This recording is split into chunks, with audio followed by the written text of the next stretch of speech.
ठीक है, तो आज का हमारा टॉपिक है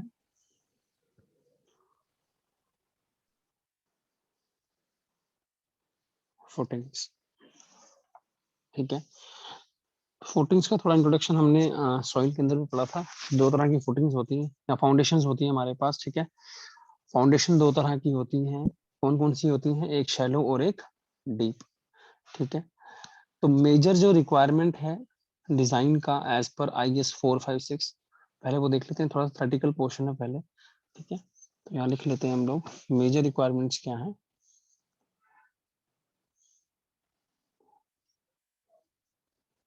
Major requirements for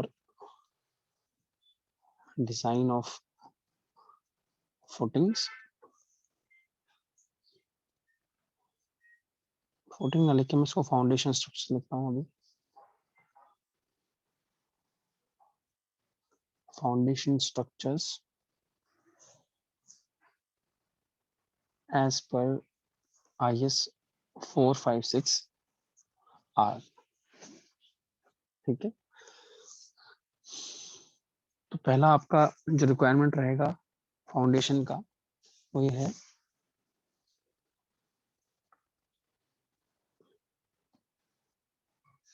foundation structures should be able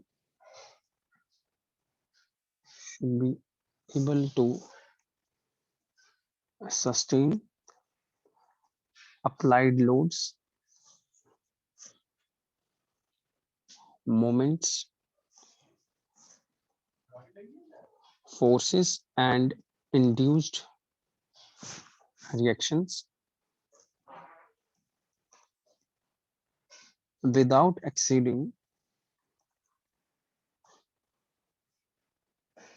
the safe bearing capacity of soil। safe bearing capacity of soil। ठीक है, तो यहाँ देखो RCC में हमने soil की बात लिखी कि हमें कोई भी फाउंडेशन स्ट्रक्चर बनाए तो ये ध्यान रखना है कि लोड हमने उतना ही परमिट करना है जितना उसकी सॉइल की सेफ बेरिंग कैपेसिटी को एक्सीड ना करे। ठीक है, तो ये सेफ बेरिंग कैपेसिटी अपने को कौन प्रोवाइड करेगा? ठीक है, RCC वाला तो क्या है, वो तो स्ट्रक्चर को डिजाइन करना जानता है। ये जो इन्फॉर्मेशन है ये कहाँ से आएगी? उसको जियो टेक्निकल इंजीनियर से।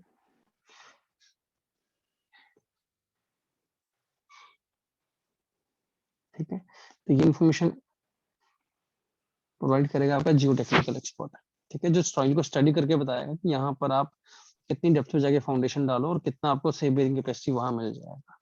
ठीक है, सेकंड जो रिक्वायरमेंट है आपका RCC पॉइंट ऑफ व्यू से, सेटलमेंट। ठीक है, the settlement of the structure, settlement of the structure should be uniform। ठीक है, uniform as possible and uniform तो होना चाहिए बट परमिसिबल लिमिट्स के, टॉलरेंस लिमिट्स के अंदर होना चाहिए। Should be within tolerance limits.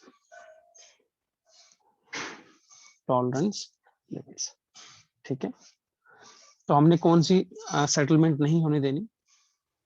Differential settlement. Differential settlement should be avoided. ठीक है,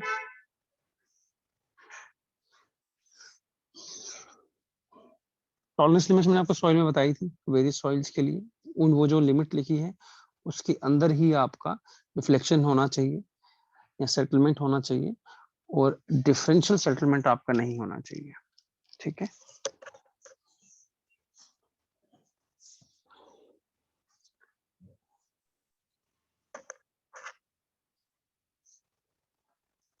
ठीक, नेक्स्ट चले आगे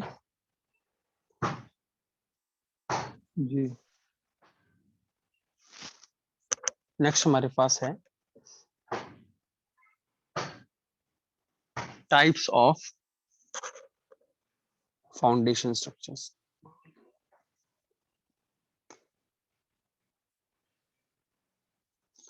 ये दो तरह के हैं, shallow foundations,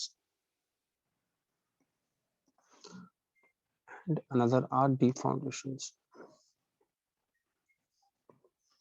shallow and deep.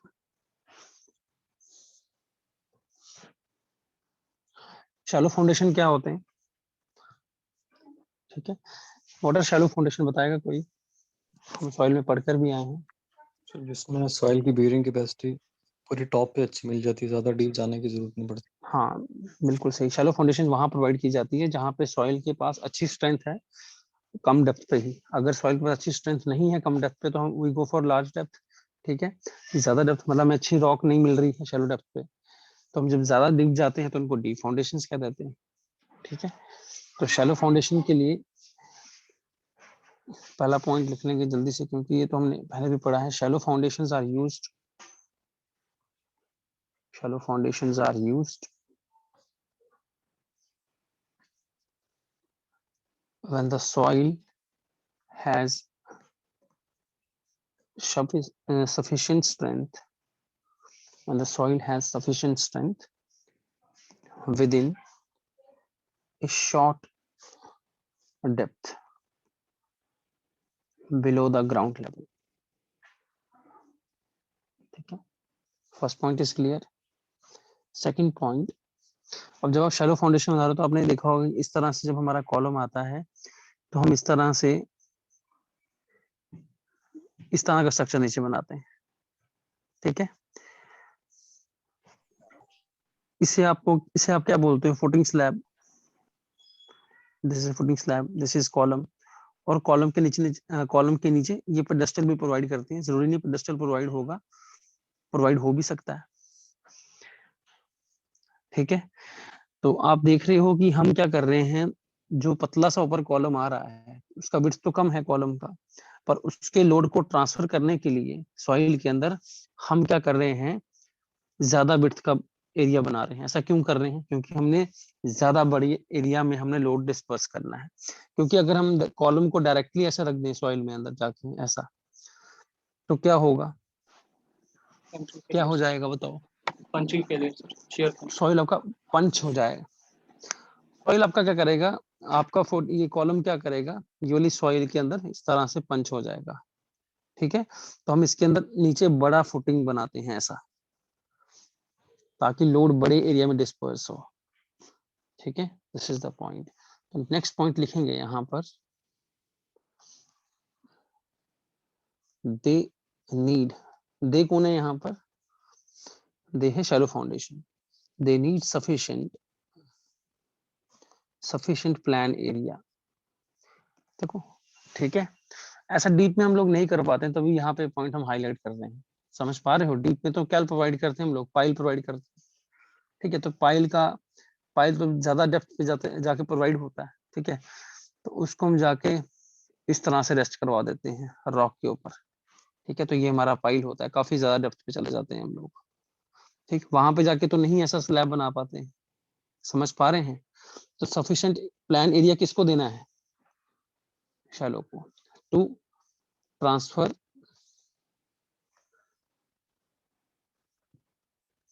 heavy loads to base soil.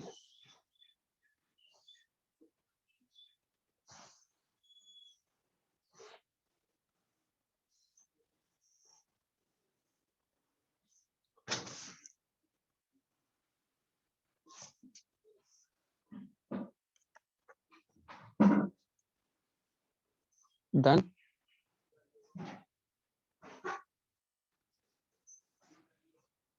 Next point,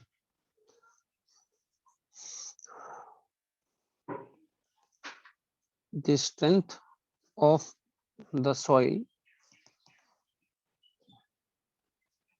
expressed as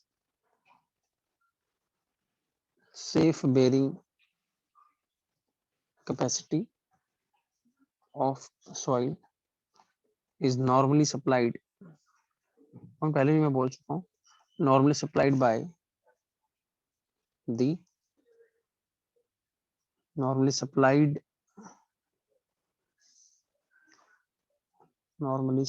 by the geotechnical experts to structural engineer. ठीक है, तो इस पॉइंट को ना शॉर्ट में लिख सकते हैं तो लिख लो, ठीक है। नेक्स्ट पॉइंट, शैलो फाउंडेशंस को ही हम लोग फुटिंग भी कहते हैं। Shallow foundations are also designated as footings, ठीक है। तो फुटिंग जो शब्द है वो शैलो फाउंडेशन के लिए यूज होता है।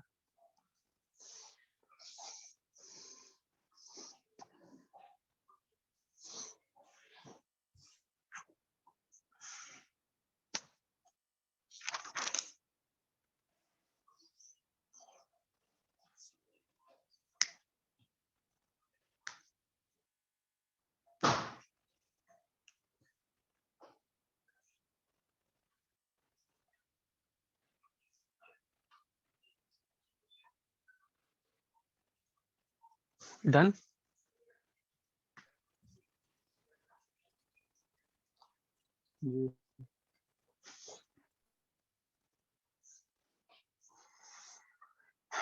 लिस्टिंग शॉट जहां पे आपको लगे बताओ। चलें आगे नेक्स्ट। सर चलो।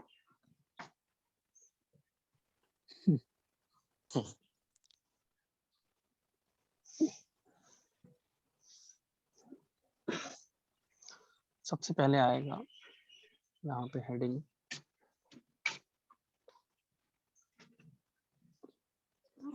Following types of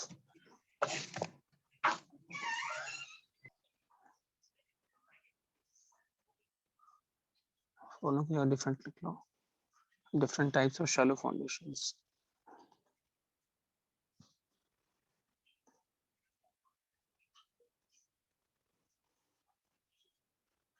Different types of shallow foundation. First is plain concrete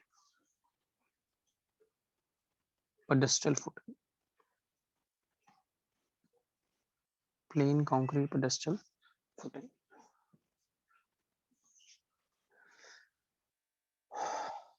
ठीक है।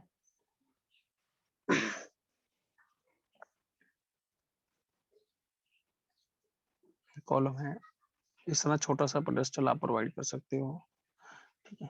इसे पेडेस्टल फुटिंग, ठीक है। कहाँ पे प्रोवाइड कर सकते हैं, जहाँ पे कॉलम के पास बड़ा छोटा लोड हो। देखेंगे यहाँ पे पॉइंट, इट इज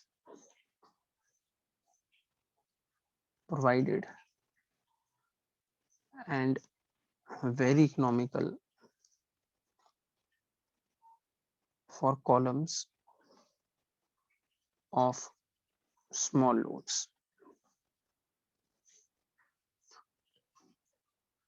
ठीक है। इस तरह से ये जो लाइन यहाँ ज्वाइन कर रहा है, इस टिप से लेके कॉलम की टिप को, इस एंगल को मैं अल्फा कह देता हूँ। There is small relationship here, ठीक है। और ये एंगल इस केस में tan अल्फा होना चाहिए, should not exceed, should not be less than equal to, exceed करना चाहिए 0.9 under root 100 q naught upon FCK plus 1,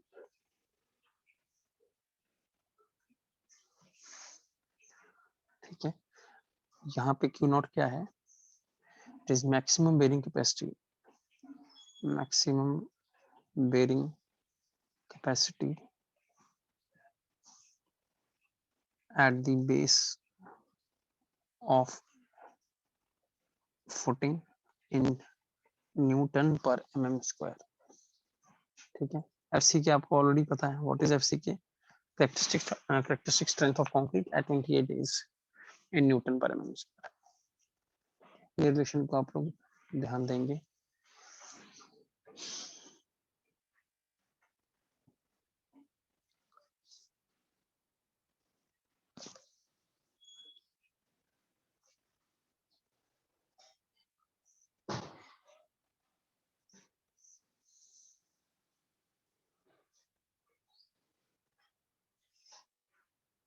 ठीक है, यहाँ पे नोट में कुछ बात लिखेंगे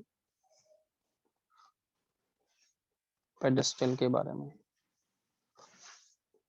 ठीक है।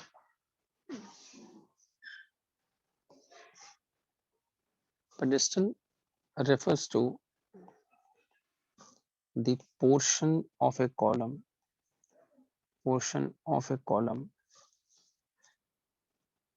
below ground level where cross section dimensions are enlarged.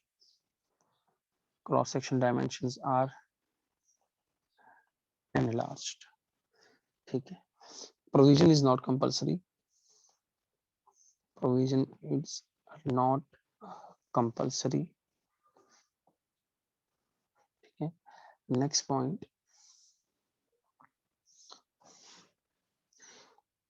pedestals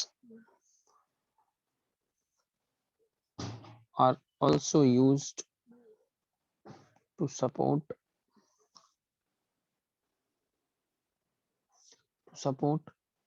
structural steel columns. Structural steel columns, ठीक है। तो क्या होता है कि जब आपका स्टील का स्ट्रक्चर होता है, ठीक है, उसके बेस पर आप लोग क्या करते हो, पेडेस्टल बनाते हो कंक्रीट का, उसके ऊपर लेट से आपने ये कॉलम खड़ा किया है और ये स्टील का है, ठीक है। तो आप क्या करोगे, नीचे पेडेस्टल बनाओगे इसके, और यहाँ पर गसट प्लेट और नोट्स बोल्ट्स के साथ, नट्स के साथ आप लोग क्या करोगे, कनेक्शन बनाओगे। यहाँ पर कनेक्शन यहाँ बना जाता है using gusset plate and bolts, ठीक है। तो यहाँ पर भी आपका पेडेस्टल काम आता है।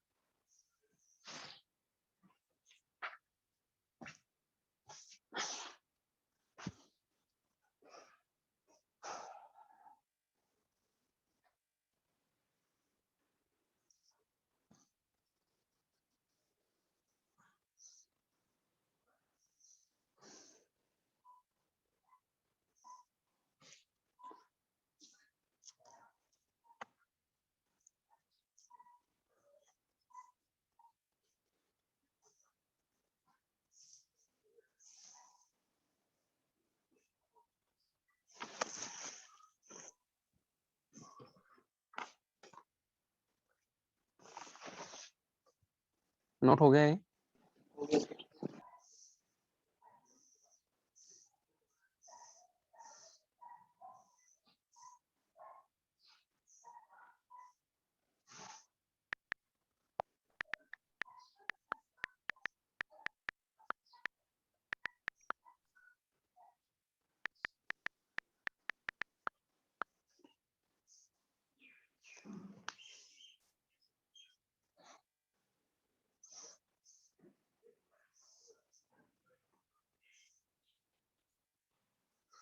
दिख रही है आपको? ये वाला डायग्राम देखो।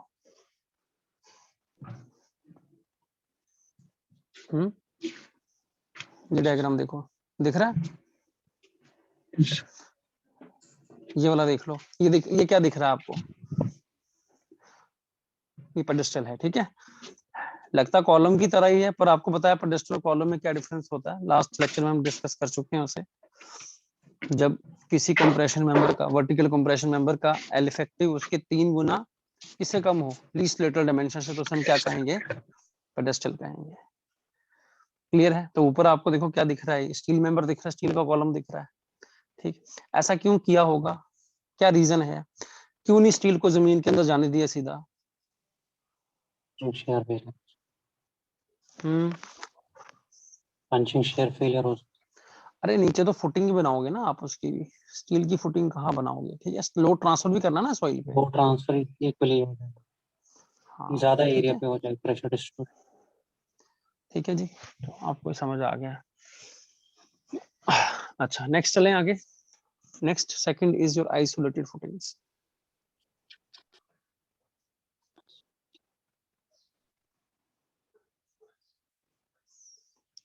आइसोलेटेड फुटिंग्स, आइसोलेटेड फुटिंग्स कब कहते हैं हम लोग, जब किसी कॉलम की इंडिविजुअल फुटिंग प्रोवाइड होती है, उसे हम आइसोलेटेड फुटिंग कहते हैं, ठीक है। जैसे ये कॉलम हमने बनाया, तो उसकी हमने फुटिंग प्रोवाइड की। इसका टॉप व्यू कैसा दिखेगा आपको, कुछ ऐसा, ठीक है। इंडिविजुअल कॉलम की individual footing, then footing is called as isolated footings. लिखेंगे यहाँ पर these footings are for individual columns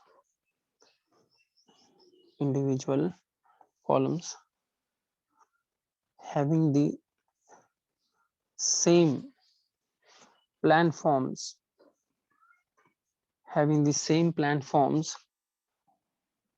of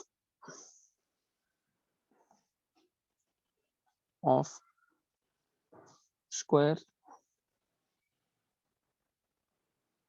a rectangular or circular as that of column। क्या समझे प्लान फॉर्म से? जनरली इनका जो प्लान रखा जाता है फुटिंग्स का वो कैसा होता है, जैसा खुद कॉलम होता है, ठीक है। अगर कॉलम आपका सर्कुलर होगा तो नीचे आप उसका फुटिंग भी कैसा प्रोवाइड किया जाएगा, इस तरह से सर्कुलर, ठीक है। Having the same plan forms of square भी हो सकता है कॉलम, रेक्टेंगुलर भी हो सकता है, सर्कुलर भी हो सकता है। जैसा कॉलम होगा वैसे ही फुटिंग का भी शेप वैसा रखा जाएगा, ठीक है। सेकंड पॉइंट यहाँ पे कंपैरिजन हमें ऑब्जेक्टिव क्वेश्चंस में पूछता है, खुद सोचो जरा, ये आपका कंपैरिजन है।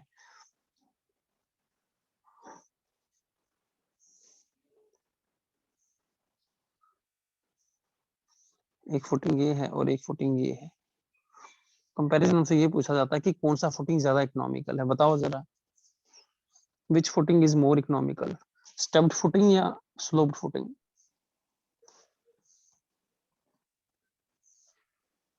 Step footing.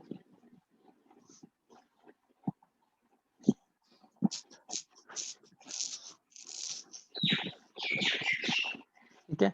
ज्यादा आसान कौन सा लगता है बनाना, फॉर्म वर्क वगैरह किसमें आसानी से लग जाएगा? स्टेप्ड में सर, स्टेप्ड में। तो स्टेप आप हो सकता है कि यहाँ मटेरियल थोड़ा सेव कर पाए, ठीक है ना, आपको ऐसा लगे कि ये ऐसे बनाया फिर ऐसे बनाया, तो यहाँ हो सकता है कि आपको लगे कि मटेरियल आप सेव कर पा रहे हैं, पर जितना मटेरियल सेव होता है वो फॉर्म वर्क की कॉस्ट को ऑफसेट नहीं कर पाता इस केस में, ठीक है। तो यहाँ पे एक ही बात लिखूंगा मैं, ज्यादा एक्सप्लेनेशन नहीं दूंगा। यहाँ लिखेंगे स्टेप्ड फुटिंग्स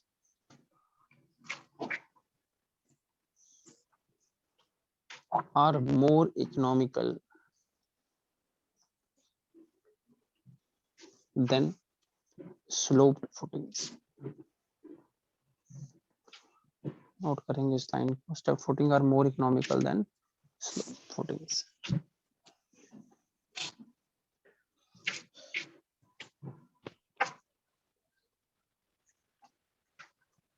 ठीक है।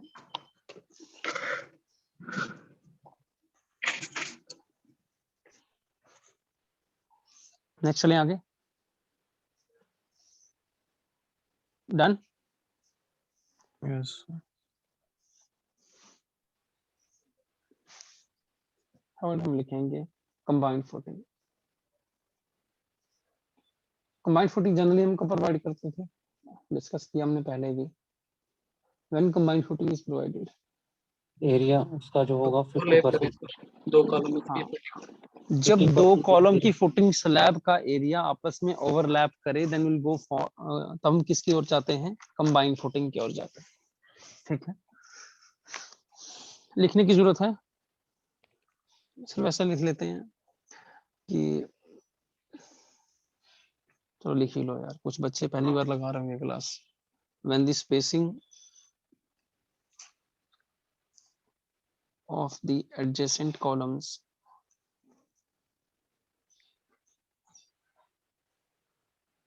is so close that separate isolated footings are not possible due to overlapping areas of footings or inadequate clear spacing between the two areas of footings। ठीक है, इसमें हम क्या करते हैं, combined footings are the solution। combined footing are the solution, combining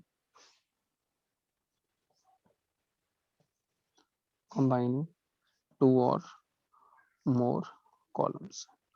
दो या दो से अधिक कॉलम को हम क्या कर सकते हैं, कंबाइन कर सकते हैं। Note it.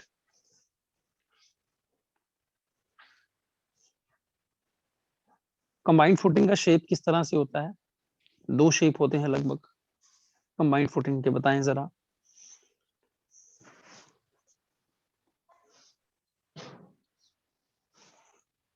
ठीक है,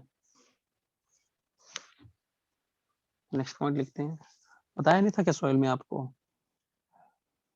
या तो कंबाइंड फुटिंग कैसा होता है, रेक्टेंगुलर होता है, ट्रापेजॉइडल। यहाँ पे या फिर ट्रेपेजॉइडल होता है।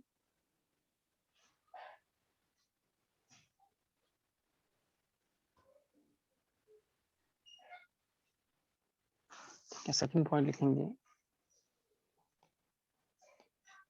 combined footings are either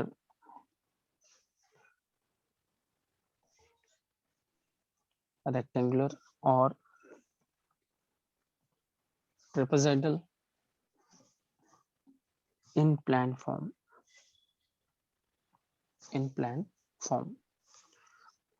with or without a beam joining the columns।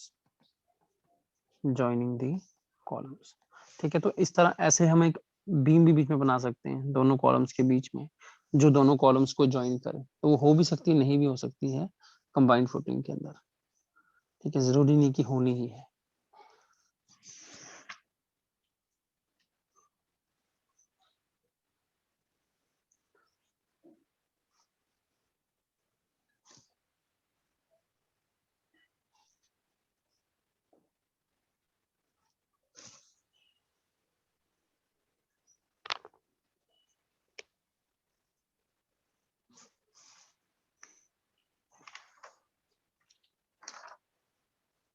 ठीक है, कंबाइंड फुटिंग के केस में ये जो बीम प्रोवाइड किया जाएगा, इसका नाम क्या होगा, बताओ जरा। कैसे स्ट्रैप बीम बोलेंगे, मेरा क्वेश्चन है आप लोगों से।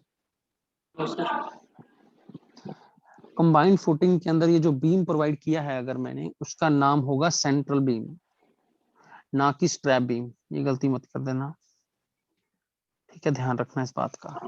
स्ट्रैप बीम होगा सिर्फ स्ट्रैप फुटिंग के केस में। ठीक है, और स्ट्रैप फुटिंग क्या होती है वो नेक्स्ट पढ़ने वाले हैं अभी। क्लियर है? Yes sir. सर ये आइसोलेटेड फुटिंग की डायग्राम्स दिखाना, उसका स्क्रीनशॉट लेना। ओके ओके सर, बस। थर्ड पढ़ेंगे हम लोग। Third type of footing is strap footing.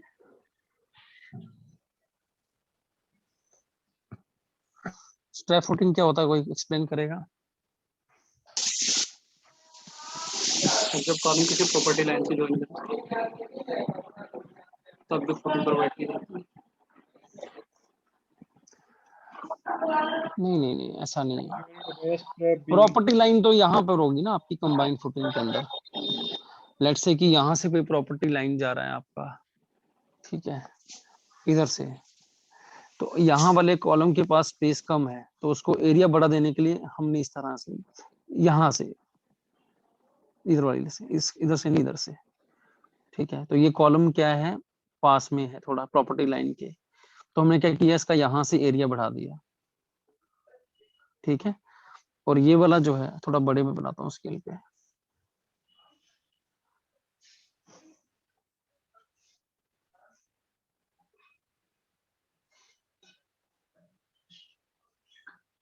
ठीक है,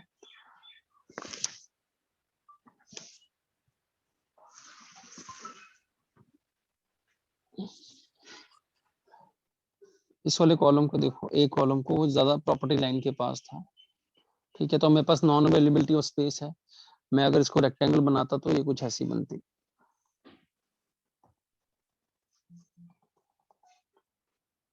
तो मैंने क्या किया कि यहाँ पे इसका विड्थ बढ़ा दिया। ठीक है, तो वहां वाली तो रेक्टेंगल रेक्टेंगल के हिसाब से सही आ रही है, उसने तो अपना ही एरिया है।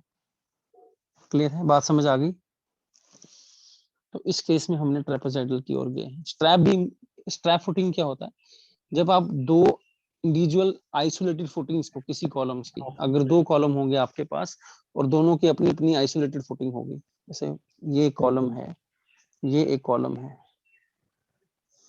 इनको अगर हम जोड़ते हैं, हाँ, अगर दो आइसोलेटेड कॉलम्स की फुटिंग को ज्वाइन करोगे एक बीम की हेल्प से, ठीक है, स्ट्रैप बीम, तो उस बीम को बोलेंगे हम लोग, स्ट्रैप बीम। उस बीम को बोलेंगे स्ट्रैप बीम। ठीक है, फुटिंग देखो, फुटिंग स्लैब अलग अलग है। कंबाइंड फुटिंग में फुटिंग स्लैब सेम था, यहाँ फुटिंग स्लैब अलग अलग है, एक दोनों बीम्स को ज्वाइन किया गया है। देखेंगे इसमें बारे में।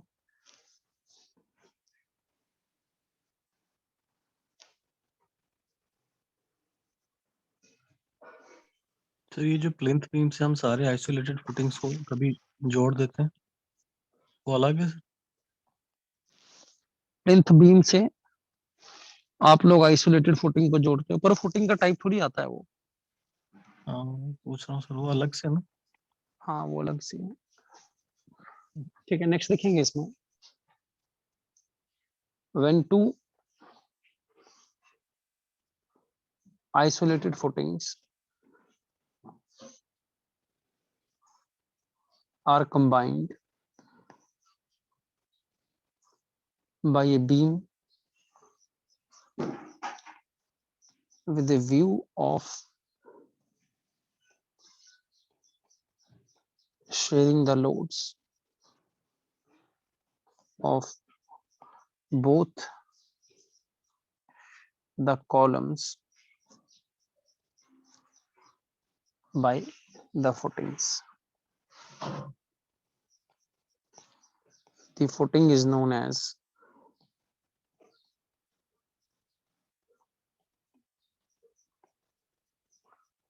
strap footing. Connecting beam is known as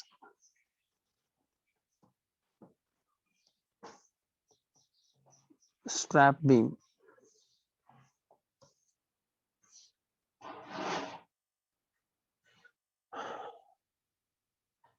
ठीक है, दिस टाइप ऑफ फुटिंग। अब देखो, जब कनेक्ट किया है तो अब क्या होगा कि कुछ तो एक्शन सिमिलर होगा दोनों का अब। ठीक है, दोनों में एक मतलब यूनिटी हमने क्रिएट कर दी है by joining them with the beam. ठीक है, तो इस तरह से हम क्या कर सकते हैं, डिफरेंशियल सेटलमेंट को थोड़ा अवॉइड कर सकते हैं। ठीक है, डिफरेंशियल सेटलमेंट क्या होता है कि एक कॉलम जो है दूसरे कॉलम के रिलेटिव सेटल हो गया। ठीक है, तो इसमें क्या करेंगे हम लोग, इनका यूनिफॉर्म एक्शन कर देंगे दोनों का। तो इसमें लिखेंगे हम लोग these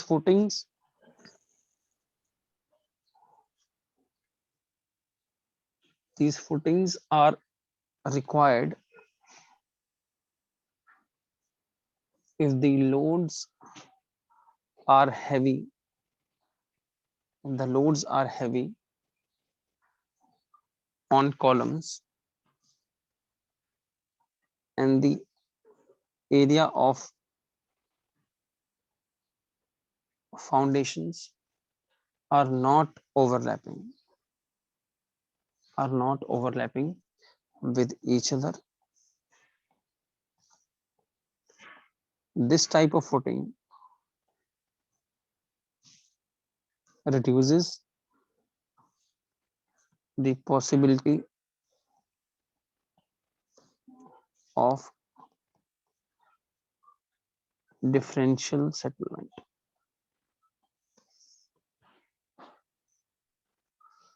ये स्ट्रैप बीम यहाँ याद रखना, कनेक्टिंग बीम को स्ट्रैप बीम बोलते हैं।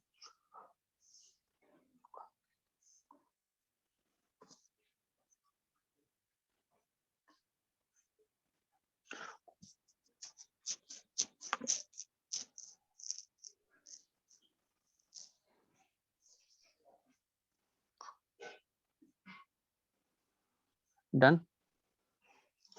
वो जो प्रॉपर्टी लाइन वाला डाउट था निकल गया मन से? Yes sir. ठीक है,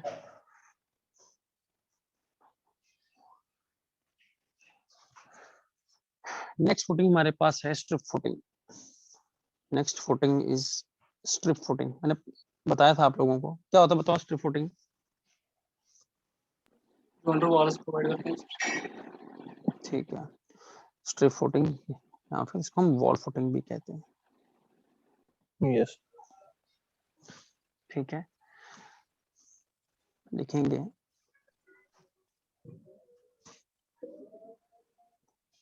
these are long strips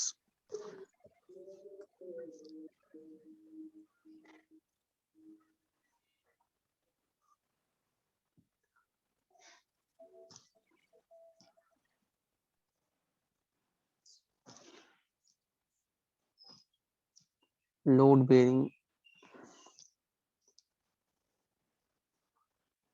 masonry walls। ये तो पता ना सबको masonry wall क्या होता है, इसमें तो डाउट नहीं किसी को।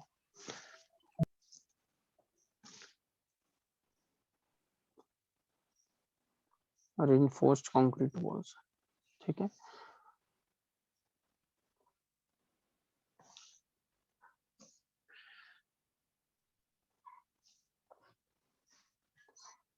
however for load bearing masonry walls, however for load bearing masonry walls it is common to have stepped masonry foundations।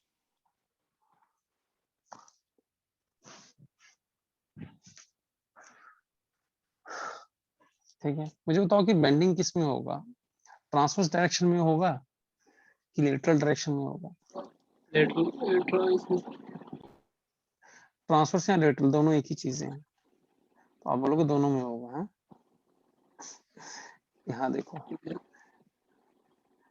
This is your thickness T and this is your wall.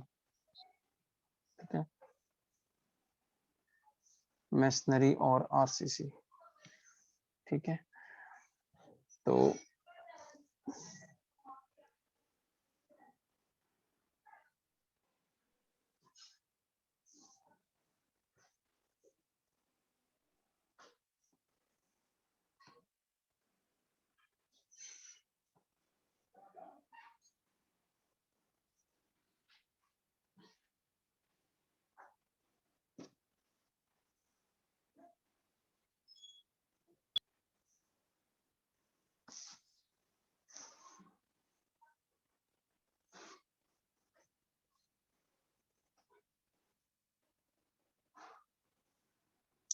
Red वाली जो बना रहा हूँ that is centre line of the wall.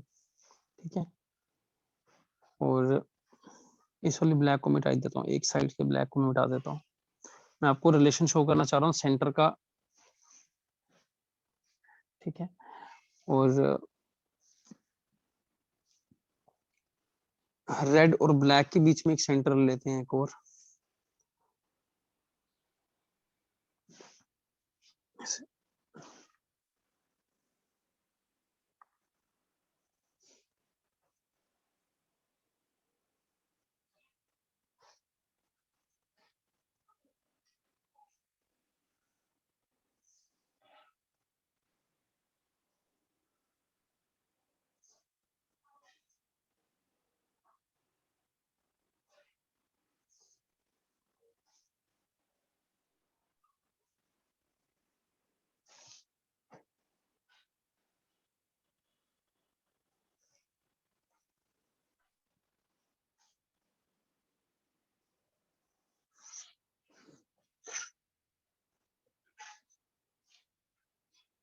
ठीक है, अच्छा अब यहाँ देखो, बताओ इस फुटिंग की जो डिफ्लेक्शन होगी वो कैसी होगी?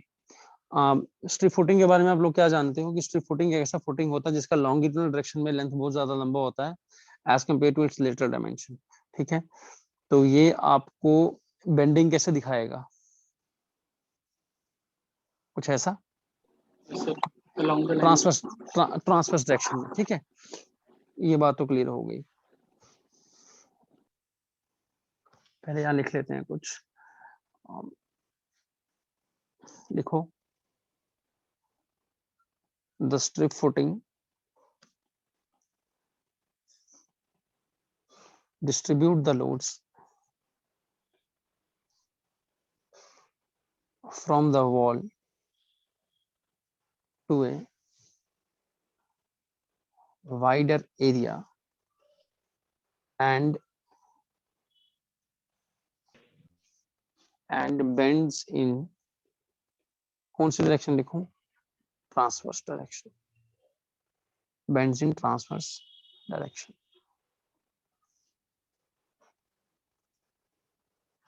ठीक है,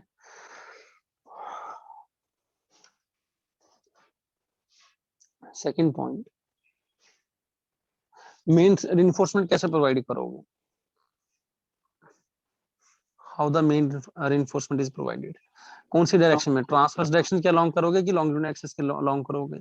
ट्रांसवर्स ट्रांसवर्स डायरेक्शन के अलोंग करोगे। तो नॉमिनल डिस्ट्रीब्यूशन स्टील, so इसका ठीक है, यहाँ लिखेंगे मेन स्टील कहाँ प्रोवाइड करेंगे? ट्रांसवर्स डायरेक्शन में। और आपका डिस्ट्रीब्यूशन स्टील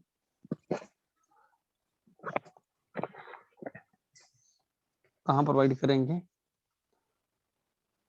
लॉन्गिट्यूडनल डायरेक्शन में। ठीक है, तो ये अगर मैं यहाँ से ये दिखा दूं, ये रेड बनाया, ये मैंने, ये क्या बनाया है?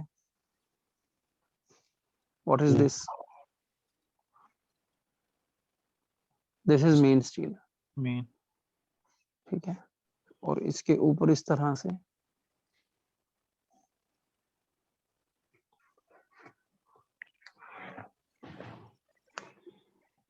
Distribution steel. ठीक है, चलो ये बातें तो हो गई। अब इसके नीचे वाला डायग्राम देखो जरा। ये जो ब्लू लाइन मैंने बनाया है किसका सेंटर है? ये एज और सेंटर ऑफ वॉल का सेंटर है। इसका है एज और सेंटर ऑफ वॉल का। यानी कि अगर ये डिस्टेंस टी है तो रेड और ब्लैक इसमें कितना फर्क हुआ? रेड और ब्लैक में कितना फर्क है? T/2 T/2। T/4 आ जाएगा। ठीक है, तो इसमें कितना फर्क होगा सेंटर से लेके ब्लू तक? T/4 T/4। ठीक है, एक और सेक्शन लेना अपने को, वो मैं यहाँ ले लेता हूँ। ठीक है, और ये जो सेक्शन होगा ये आपका सेंटर से कितनी दूरी पे आएगा बताओ?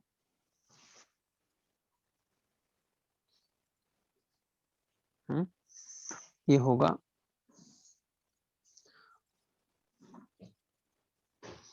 Anyone guess? कोई नहीं है।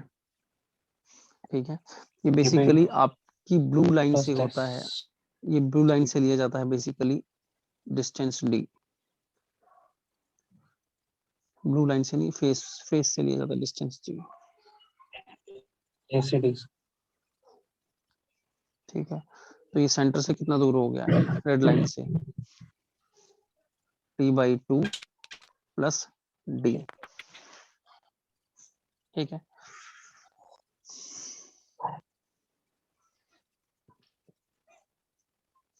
ड्रॉ करो डायग्राम, फिर इसमें कुछ पॉइंट्स दिखाता हूँ और।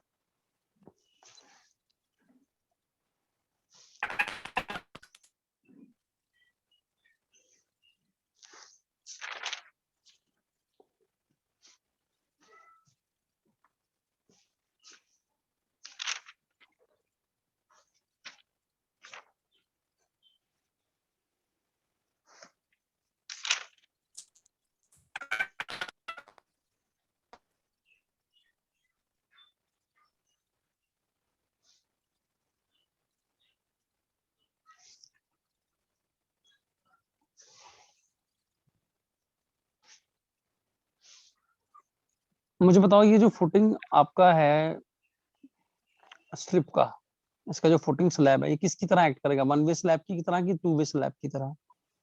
वन वे वन वे से इसको जब शेयर में चेक करेंगे हम लोग तो कौन से शेयर के लिए चेक करेंगे, वन वे शेयर के लिए कि टू वे शेयर के लिए? वन वे से जब फ्लैट स्लैब डिजाइन किया था, डिजाइन नहीं, फ्लैट स्लैब मैंने पढ़ाया था तो मैंने कहा था कि उसमें जो आपका क्रैकिंग आता है वो कितने डिस्टेंस पे आता है? डिस्टेंस उधर मैंने लिखा था कि D/2 फ्लैट स्लैब d/2, क्योंकि फ्लैट from the स्लैब किसकी तरह base. बिहेव करता है, फ्लैट स्लैब किसकी Two तरह way बिहेव करता है? Two way slab. Two way slab की तरह बिहेव करता है। ये जो स्लैब है फुटिंग स्लैब किसकी तरह बिहेव कर रही है, वन वे स्लैब की तरह बिहेव कर रही है। तभी मैंने फेस ऑफ वॉल से कितना डिस्टेंस दूर लिया है, डी d डिस्टेंस डिस्टेंस दूर लिया। तो मतलब ये जो ग्रीन वाली लाइन है 3 सेक्शन ले लेता हूँ इसे, ये किसका क्रिटिकल सेक्शन है? 3 section is critical section for, अब तो बोल दो। वन वे वन वे बिल्कुल सही, बिल्कुल सही, बिल्कुल सही, critical section for one way share. ये जो क्लियर हो गया ये, ठीक है। एक ले लो 2 सेक्शन, ब्लू वाले को 2 ले लो, दिस ब्लू वाला इज 2 सेक्शन, ठीक है। 2 सेक्शन इज क्रिटिकल सेक्शन, ये याद रखना है आपको, critical section for bending moment for masonry wall. अगर वॉल मेसनरी होगा, ठीक है, तो 2 सेक्शन जो है that will be the critical section for bending moment. और एक सेक्शन ब्लैक वाली ले लो, जो फेस दिख रहा है, फेस ऑफ कॉलम, उसको 1 1 रख लो, 1 1, ठीक है। ग्रीन वाले को ग्रीन वाला ही कर देते हैं यहाँ पर, 3 ग्रीन वाला। 1 1 क्या लिखूंगा मैं, critical section for bending moment, किसके लिए? For RCC wall, for RCC wall. Wall पे डिपेंड करता है कि उसका क्रिटिकल सेक्शन कहाँ आएगा। अगर आरसीसी वॉल है तो उसके फेस पे ले लो, अगर मेसनरी वॉल है तो कहाँ लेना है, सेंटर लेना है, किसका, सेंटर ऑफ वॉल का एंड फेस ऑफ वॉल का, T/4 ठीक है। और वन वे स्लैब के लिए you will perform one way shear, check करेंगे वन वे शेयर में, at critical section at distance d, 1 critical depth from the face of wall. Is it clear? ठीक है। ये जो पॉइंट हैं ये पूछे जाते हैं यहाँ ऑब्जेक्टिव में, इस चैप्टर में से बहुत ही फ्रीक्वेंट। मैसनरी वॉल का क्रिटिकल सेक्शन कहाँ होगा, आरसीसी वॉल का बेंडिंग मोमेंट देख रहे हैं तो क्रिटिकल सेक्शन कहाँ होगा।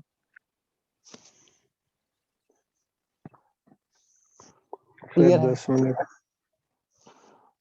10 मेरे को यार एक बात बताओ, आज पता क्या है, आज ना मेरे को क्लास जल्दी छोड़नी है, मुझे भी कहीं जाना आज, तो 6 बजे मैं सोच रहा हूँ खत्म ही कर दूं आज, सर, ठीक चलो है। 6 आप बजे तक, आप थोड़ा स्लो पढ़ाना, हम वापस आएंगे। सर, हमारा टाइम होता है ना, वो एक्चुअली हमें कोई दिक्कत नहीं है, अच्छा अच्छा अच्छा अच्छा, फिर टाइम सर हो आज जाएगा ना आज फिर। 5 मिनट दो, 5 मिनट दूं? थोड़ा हल्का, कोई बात नहीं है। आज 35 से आप हैं। चलो जाओ जाओ, 5 मिनट से यार हम नहीं आएंगे आपके रास्ते में, 5 मिनट्स में रुक जाओ। बट 5:35 पे आ जाना, ठीक है, मैं यहीं बैठा हूँ।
normally for buildings with heavy loads or when the soil is poor, raft foundations are very useful to control. क्या कंट्रोल करती हैं? डिफरेंशियल सेटलमेंट, डिफरेंशियल सेटलमेंट्स, ठीक है, डिफरेंशियल सेटलमेंट्स कौन सी कैटेगरी में आती है? These are under category चलो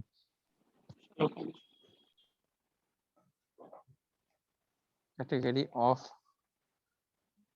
shallow foundations, ठीक है।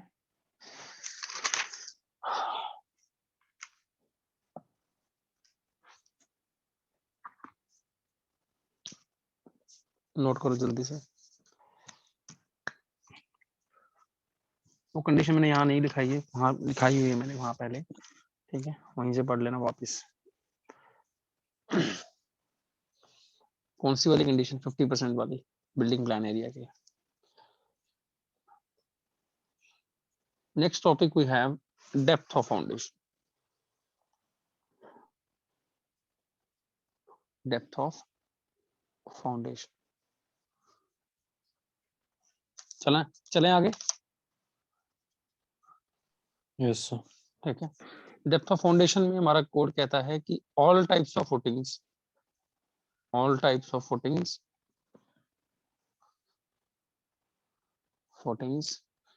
should be located at a minimum depth of 0.5 metre. 0.5 metre कितना हो गया? 50 centimetre below the ground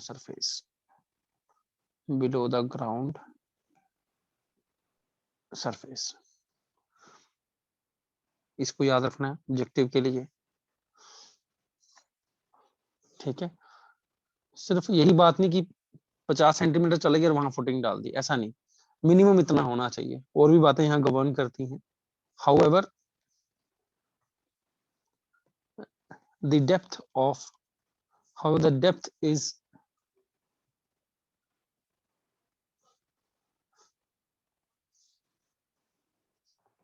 governed by availability of bearing capacity। Bearing capacity अच्छी हो तो वहीं डालोगे जाके। मिनिमल सीजनल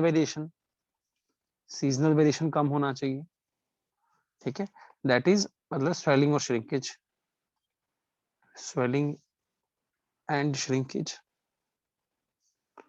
तो जहां पर ये दोनों कंडीशन सेटिस्फाई हो जाए वहां पे जाके डेप्थ को डिसाइड कर लो, ठीक है।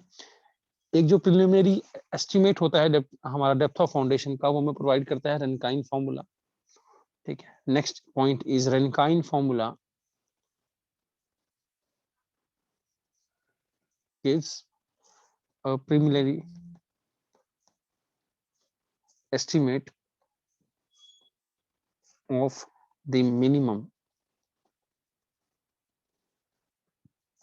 depth of foundation,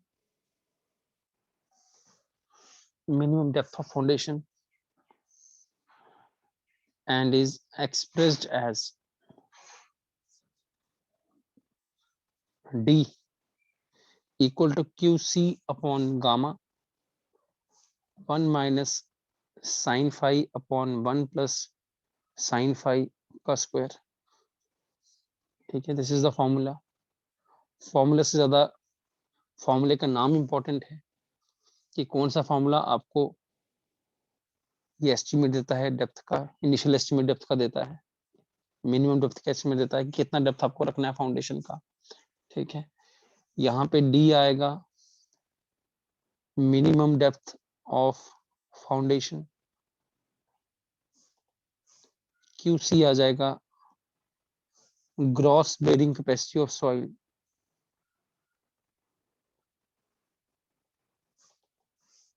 गामा आ जाएगा आपका density of soil, and phi you know phi का क्या वैल्यू होता है, ठीक है।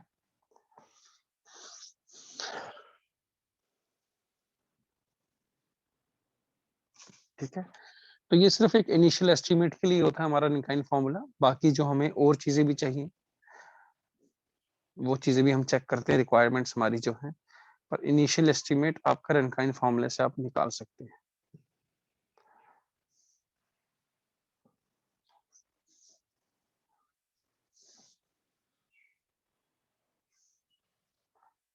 नोट में यहां लिखेंगे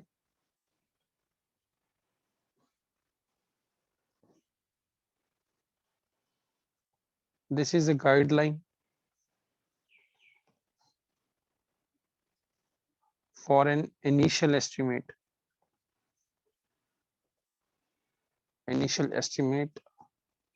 of minimum depth which shall be checked subsequently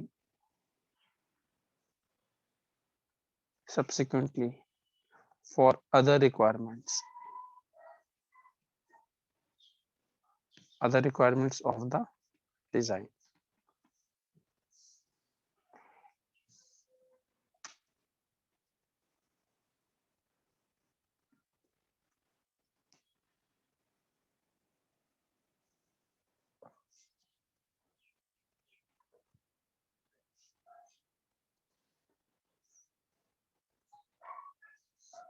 हो गया सबका नोट?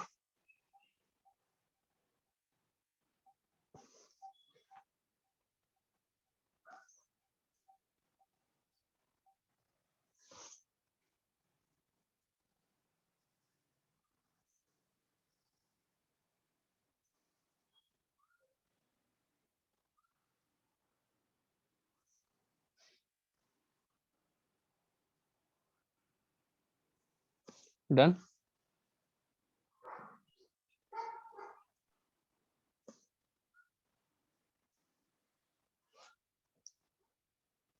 नेक्स्ट चले आगे। जी सर। Yes sir. नेक्स्ट आपका आ गया most important part in this chapter, design considerations.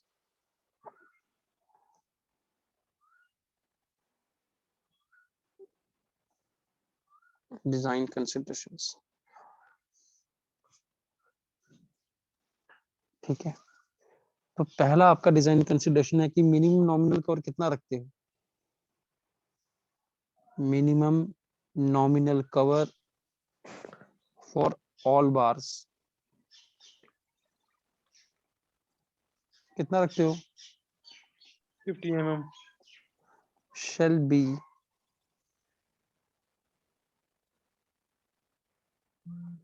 shall be 50 mm। Nominal cover का मतलब क्या होता है? क्लियर कवर, बार को जो क्लियर कवर देना है, ठीक है। सेकंड आपका आ जाएगा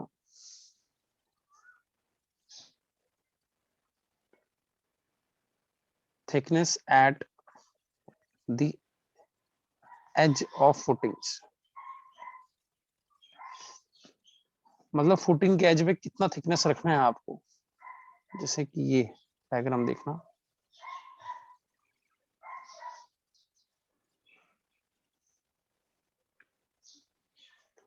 ये जो थिकनेस है, दिस थिकनेस कितना रखना है आपको, ठीक है। Thickness at the edge of footing, तो लिखेंगे यहाँ पे the minimum thickness at the edge of reinforced and plain concrete footings shall be at least 150 mm 150 mm for soils resting, sorry, for footings resting on soils, for footings resting on soils, ठीक है। अगर आपका footing directly soil पे rest कर रहा है तो 150 mm का थिकनेस मिनिमम चाहिए आपको। इंपॉर्टेंट कंसिडरेशन, एग्जाम में पूछते हैं ये।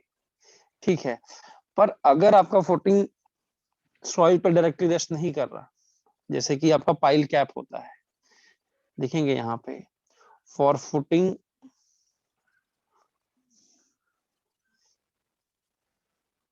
above the top of pile,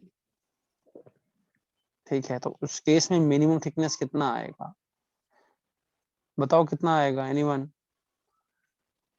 उस केस में आएगा 300 mm। पाइल कैप समझते हो?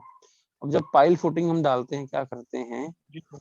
हम लोग इस तरह से पाइल बनाते हैं, ठीक है, इस तरह से पाइल बनाते हैं, ठीक है, कॉलम आएगा ऊपर से इस तरह से, तो उसका रोड सीधा कैसे करोगे डायरेक्टली पाइल पे, तो पहले फुटिंग स्लैब बनाओगे, फुटिंग स्लैब के नीचे क्या होंगी, पाइल्स होंगी, 1 2 3 जितनी भी हो, 6 हो 9 हो 12 हो, ठीक है, ये जो ऊपर इनका हेड होता है जिससे सारी पाइल्स कनेक्टेड होती हैं उसे क्या बोलते हैं, पाइल कैप। ये इस थिकनेस की बात कराए, कितना होना चाहिए मिनिमम, 300 mm।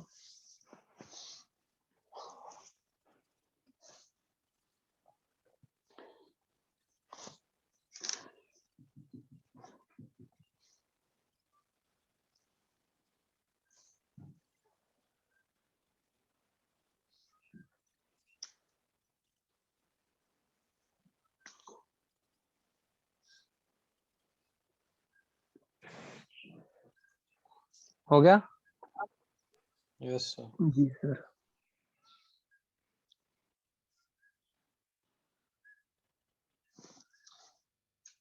थर्ड देखेंगे बेंडिंग मोमेंट, उसके बारे में पहले भी पढ़ चुके हैं, उसकी क्रिटिकल सेक्शन हमने कहाँ लेनी है, और एक बार वैसे लिख लेंगे जैसे कोड में लैंग्वेज में लिखा है, ठीक है, क्योंकि क्वेश्चन बनाने वाला क्या है, वैसे ही क्वेश्चन बनाता है लैंग्वेज में, ठीक है, तो लिखेंगे यहाँ पे द क्रिटिकल सेक्शन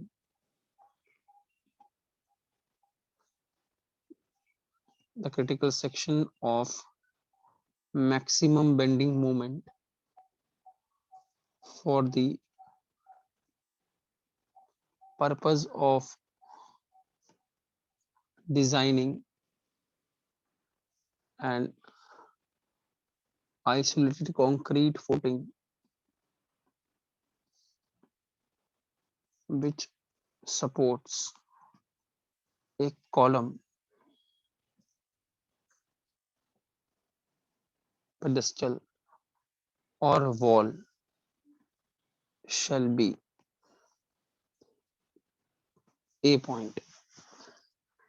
तो क्रिटिकल सेक्शन कहाँ ले लो, ए पॉइंट में कहता है एट फेस पे ले लो, एट फेस ऑफ कॉलम के फेस पे ले सकते हो, अगर पेडेस्टल है पेडेस्टल के फेस पे ले सकते हो, वॉल के फेस पे भी ले सकते हो, ठीक है, at the face of column, pedestal or wall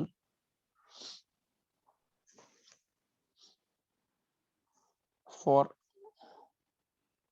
footing supporting a concrete column। Column किसका होना चाहिए, कंक्रीट का, कंक्रीट कॉलम या कंक्रीट का पेडेस्टल और आरसीसी वॉल। पॉइंट समझ आया? फेस पे कब लेना है, जब वॉल कौन सी थी, आरसीसी थी, यही तो पढ़ा था, अगर मैसनरी लिख दूं तो वहां पे फेस थोड़ी रहेगा, ठीक है, उसी तरह से कॉलम भी कंक्रीट का, पेडेस्टल भी कंक्रीट का।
बना लो डायग्राम भी।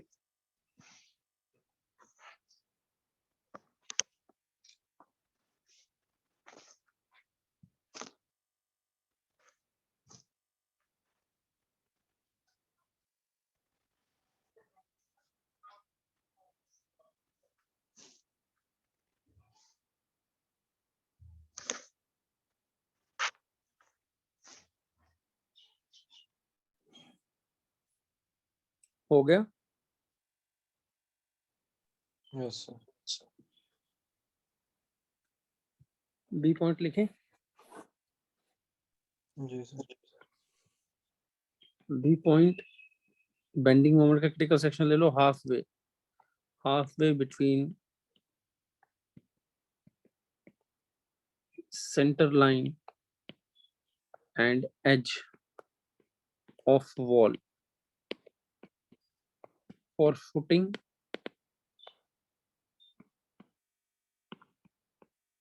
provided under masonry wall. For footing provided under masonry wall.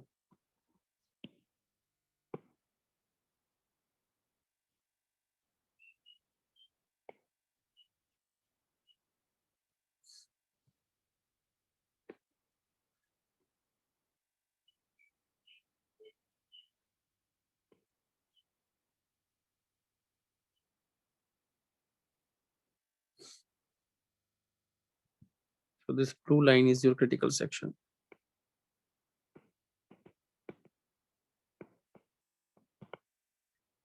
और ये component क्या है ऊपर?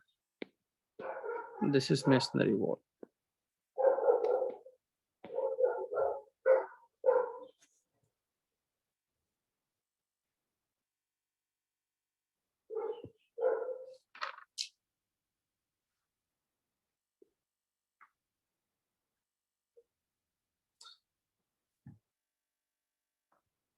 नोट हो गया?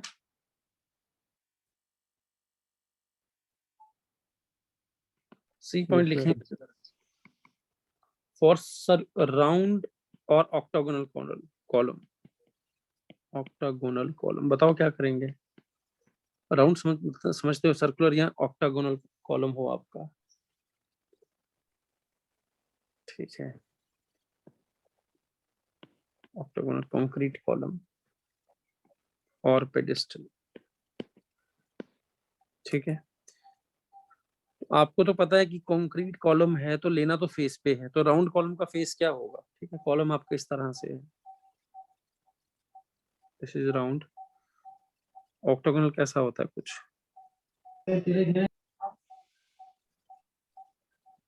सर्कल बन गया है तो.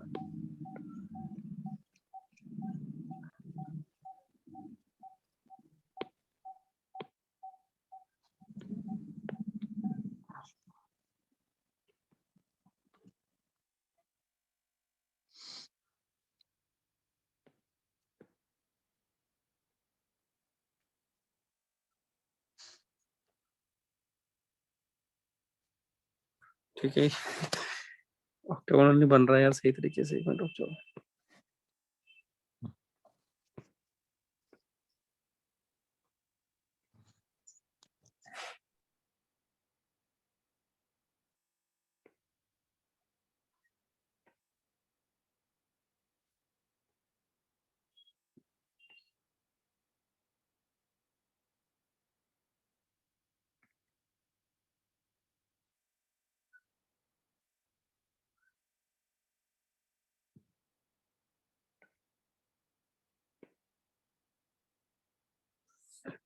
कुछ बन गया ऑक्टागोनल जैसा ही. ठीक है, अब देखो इसमें करना क्या है अपने को. अपने को तो फेस मानना है, तो फेस कहाँ मान लेना है इसको? अब सर्कल के अंदर क्या करो, एक स्क्वायर इंस्क्राइब कर दो.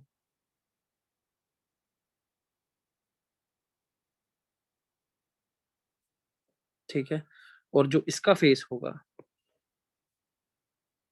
इसको मान लो क्रिटिकल सेक्शन. ऑक्टागोनल भी सेम करना है.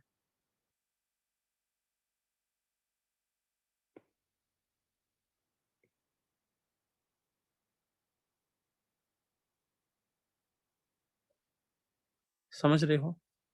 ठीक है, और ये आपका क्या बन जाएगा? अपनी कॉपी में अच्छे से बनाना डायग्राम. क्रिटिकल सेक्शन मैं लिख देता हूँ यहाँ पर इनके लिए.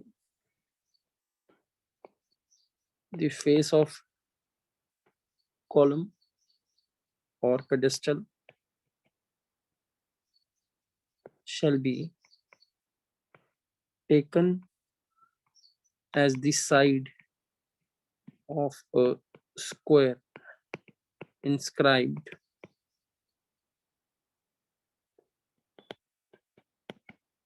within the perimeter of the round or octagonal column or pedestal.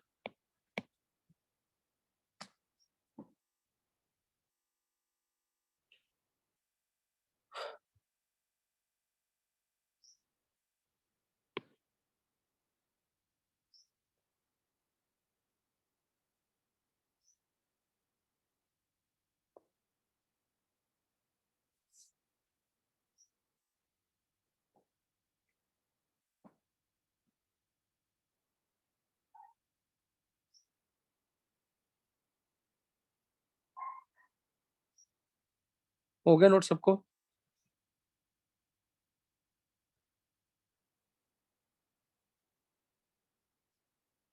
Yes, sir. ठीक है, आज इतना ही रखेंगे, आज मुझे कहीं जाना है, तो कल पढ़ेंगे बाकी।